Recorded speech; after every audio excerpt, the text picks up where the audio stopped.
헌법재판소가 이틀 뒤인 13일 최재해 감사원장과 이창수 서울중앙지검장 등 검사 3명에 대한 탄핵심판 결론을 내리기로 했습니다.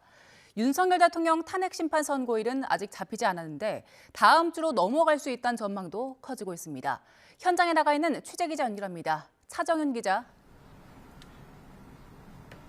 네, 헌법재판소입니다. 네, 헌재가 최재해 감사원장과 검사 3명에 대한 탄핵 선고 기일을 잡았네요.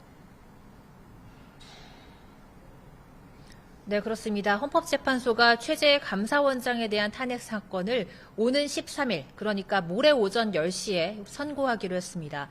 최 원장은 대통령 집무실과 관저 이전에 대한 감사를 부실하게 하고 전현희 전 국민권익위원장을 표적 감사했다는 이유로 국회에서 탄핵안이 통과됐습니다.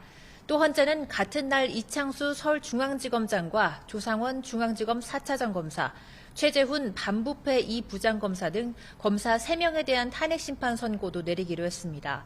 국회는 세 사람이 도이치모터스 사건을 제대로 수사하지 않고 언론 브리핑에서 허위 사실을 발표했다는 등의 이유로 지난해 12월 5일 탄핵을 소추했습니다. 앞서 변론이 끝난 한덕수 국무총리 탄핵 사건 선고 기일은 아직 잡히지 않았습니다.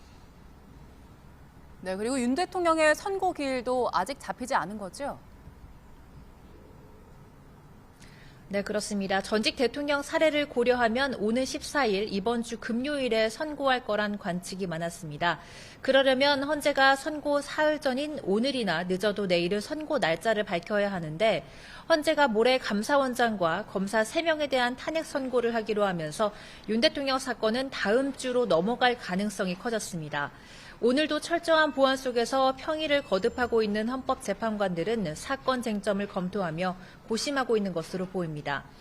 오늘로써 윤 대통령 최종 변론 기일이 종결된 지 딱 14일이 됐습니다. 이미 앞선 두 전직 대통령보다는 변론 종결부터 선고까지 기간이 더 길어지게 되면서 최장 심리 기간을 기록하게 됐습니다. 앞선 전직 대통령 탄핵 심판과 이번 윤 대통령 사건은 각각 선거운동 관련 발언, 국정농단, 비상계엄 등 성격이 달라 통상 2주라는 수기 기간이 일괄적 기준이 되기는 어렵다는 시각도 했습니다. 또 법원의 구속 취소 결정에 따른 윤 대통령 석방이 탄핵 심판에 영향을 줄지도 관심이었죠. 헌재는 탄핵 심판과 형사 재판은 별개인 만큼 영향을 받지 않는다고 선을 그었는데 수사의 절차적 정당성 문제를 추가 쟁점으로 논의한다면 평의가 더 길어질 가능성도 있습니다.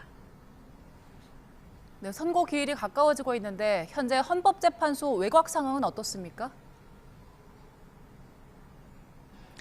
네, 선고기일이 임박했다는 관측이 나오면서 경찰의 경계는 더 삼엄해졌습니다. 이른 아침부터 헌재 주변에는 경찰 차벽이 둘러싸고 있습니다. 앞서 경찰은 헌재가 위치한 서울 종로구와 중구 일대를 특별범죄 예방 강화 구역으로 정하고 특공대를 동원해 폭발물을 탐지하는 등 경계를 강화하겠다고 밝히기도 했습니다. 여기에 윤 대통령 석방 이후 헌재 앞 지지자들의 규모도 점점 더 늘어나고 있습니다. 헌재로부터 100m 안에는 집회 금지 구역이라 대규모 집회는 할 수 없지만 주변 곳곳에서 탄핵 기각을 촉구하는 1인 시위나 릴레이 필리버스터 기자회견은 계속되고 있습니다. 지금까지 헌법재판소에서 전해드렸습니다.